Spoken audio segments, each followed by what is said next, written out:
Right. So ఒకసారి మరిన్ని details చెప్పే ముందు ఒకసారి బీఆర్ఎస్ భవన్ ఎటువంటి సిచ్యువేషన్ చూద్దాం. మా ప్రతినిధి మధు ఉన్నారు. ఎస్ మధు, సిచ్యువేషన్ ఏంటి? బీఆర్ఎస్ పార్టీ ఈ రకమైనటువంటి పరాజయాన్ని చవి చూడడంతో బీఆర్ఎస్ పార్టీ నాయకులు ఏం చెప్తున్నారు?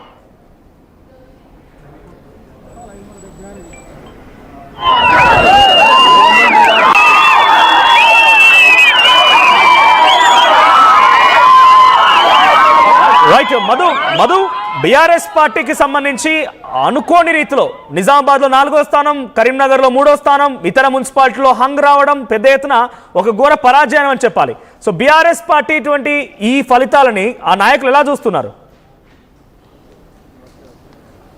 ఎగ్జాక్ట్లీ క్రిషాంక్ ఉన్నారు, మాట్లాడదాం. బీఆర్ఎస్ పార్టీ నాయకులు రిజల్ట్కి సంబంధించి కాస్త హైప్ క్రియేట్ అయింది మొన్న ఎలక్షన్లో.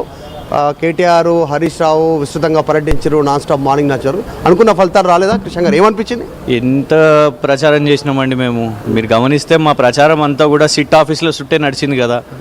హరీష్ రావు గారి మీద ఈ 15 రోజుల్లో సిట్టు విచారణ, కేటీఆర్ గారి మీద విచారణ, మళ్ళా తర్వాత మా పార్టీ అధినేత మాజీ ముఖ్యమంత్రి గారిని అవమానపరుస్తూ ఇంటికి నివాసానికి పోయి ఏదో బ్యాంకులలో విదేశాలలోకి వెళ్ళిపోయేటోళ్లకు అట్లాంటి నోటీసులు వాళ్ళు ఇంటి దగ్గర పెట్టినరు.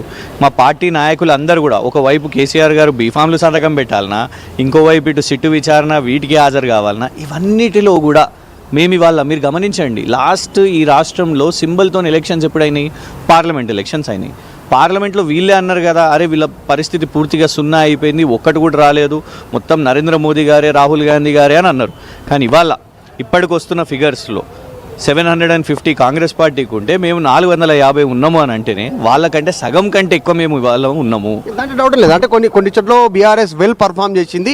అసలు రాదనుకున్న కేసులో అనూహ్యంగా అసలు కాంగ్రెస్ని మొత్తం పక్కన పెట్టేసి వన్ సైడ్ మెజార్టీ వచ్చినటువంటి సిచ్యువేషన్. అంతవరకు ఓకే. కానీ అనుకున్నంత రాలేదా? ఏంటి మన ప్రభావం చూపించిందా? మీరు అన్నట్టు సిట్టు ప్రభావం ఇవేనా, లేకుంటే ఇంకేమైనా ప్రభావాలు చూపించారా? అనుకున్నంత కాదు. వి స్టార్టెడ్ ఫ్రమ్ జీరోనే అనుకుందాం. మేము పార్లమెంట్ ఎలక్షన్ తర్వాత జీరో నుంచే స్టార్ట్ అయినాము. మేము ఇవాళ చేస్తున్న ఇవాళ మీరు ఆలోచించండి, సింగరేణి బొగ్గు కుంభకోణం ఎత్తుకున్నాం. అది ఇవాళ క్యాతాన్పల్లి మున్సిపాలిటీలో రిజల్ట్ చూపెట్టింది కదా. బెల్లంపల్లిలో హంగ్ వచ్చినా కూడా అరే హంగ్ అంటే మేము ధీటుగా ఉన్నాం. మీరు ఆలోచించండి, అలా వాళ్ళు ప్రభుత్వంలో ఉన్నారు. జనరలీ మున్సిపాలిటీలు వాళ్ళకి కావాల్సింది ఏంది? ఇంకా 3 సంవత్సరాల ప్రభుత్వం ఉన్నది, వాళ్ళకి ఫండ్ ఇవ్వాల్సింది రాష్ట్ర ప్రభుత్వమే. కానీ ఆ ఫండ్ వద్దు, మాకు రేవంత్ ప్రభుత్వం వద్దు, మాకు ఇవాళ ప్రతిపక్షం కావాలి అని వాళ్ళు క్లియర్గా ప్రభుత్వాన్ని రిజెక్ట్ చేసిరంటే మామూలు ధైర్యం అది? వార్డు మెంబర్ల ధైర్యము, ప్రజల ధైర్యము, ఓటర్ల ధైర్యము, వాళ్ళందరూ ఆ ప్రభుత్వాన్ని తిరస్కరించి యాజ్ ఆఫ్ నౌ సగం అయినట్టున్నాయి. ఇప్పటికీ ఇంకా సగం ఉన్నాయి కౌంటింగు. కానీ సగంలోనే ఇవాళ మేము పాత కాంగ్రెస్ అంటే పోయిన మున్సిపాలిటీ ఎన్నికల్లో కాంగ్రెస్కి ఎంత వచ్చినాయి? 576 వచ్చినాయి. ఇలా మేము 460 దాకా వచ్చేసినాం. ఆ మార్కుని క్రాస్ చేసేపోతున్నాం, ఇంకెక్కువ కూడా వస్తున్నాం మేము. సో దాంతో క్లియర్గా అర్థమైపోతున్నది, ఈ 2 సంవత్సరాల్లో రేవంత్ గారి ప్రభుత్వం ఇలా పూర్తిగా వ్యతిరేకత తెచ్చుకున్నది. వాళ్ళు చేసింది ఏమీ లేదు, మున్సిపాలిటీల్లో చేసింది ఏమీ లేదు. ఈ ట్రెండ్ రేపు జిహెచ్ఎంసీ ఎలక్షన్స్లో కూడా డెఫినెట్గా కనబడుతుంది. మొన్న మళ్ళీ మేమే గెలుస్తున్నామని చెప్తా ఉన్నారు. పీసీసీ చీఫ్ కొద్ది కింద మాట్లాడుతూ ఒక స్టేట్మెంట్ చేశారు, మా దగ్గర నుంచి 10 మంది 12 మంది పోటీ ఉండే, వాళ్ళే రెబల్ అయ్యారు, అందుకే కొన్ని చోట్ల రిఫ్లెక్ట్ అటు ఇటు అయిందని చెప్తున్నారు. ఇంకోటి సీఎం నిన్న మాట్లాడుతూ ప్రెస్ కాన్ఫరెన్స్లో ట్రయాంగిల్ ఫైట్ ఉందన్నాడు. ట్రయాంగిల్ ఫైట్ కనిపించిందా మీకు? ఎట్లా స్టేట్లో కనిపించిందా ట్రయాంగిల్? అంటే వారు పాపం భారతీయ జనతా పార్టీని పెంచాలనే పనిలో ఉన్నారు ఇలా. అందుకే మీరు గమనించండి, ఇటు కేటీఆర్ గారు స్పందించగానే ఇమీడియట్గా కేటీఆర్ గారి మీద కేసులు అవుతాయి. కానీ అరవింద్ ధర్మపురి గారు నీ సిగ్గే తీసిరు కదా, నిన్ను బేవకూఫ్ అన్నాడు, నిన్ను పొట్టోడా అని అన్నాడు. నువ్వు ఏమైనా కేసు వేసినావా? ఆయన మీద ఏమన్నా కనీసం ఎవరైనా కాంగ్రెస్ వాళ్ళన్నా స్పందించిరా? అంటే బీజేపీని పెంచే ప్రయత్నం చేశారు. ఇటు బీజేపీతో పొత్తు, ఇటు ఎంఐఎంతో పొత్తు, ఆఖరిని జనసేనని కూడా వచ్చిపోమని చెప్పారు. లేదా అంటే మీరు ఏమంటారు? మీ స్టేట్లో బీజేపీ లేదంటారా? బీజేపీని పెంచే ప్రయత్నం ఆయన చేస్తున్నట్టు బీజేపీ లేదా? వాస్తవానికి వాళ్ళ ఆ అజెండా మీరు గమనించండి.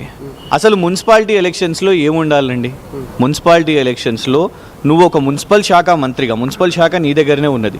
చెత్త కుప్పల నుంచి మొదలు పెట్టుకుంటే దోమల నియంత్రణ కానివ్వండి, రోడ్ల రిపేర్లు కానివ్వండి, ఇవన్నీ చర్చకు రావాలి. నువ్వు ఏం నిర్మాణం చేపట్టినావు అని. కానీ కొత్తగా ఏం తీసుకొని వచ్చిండు?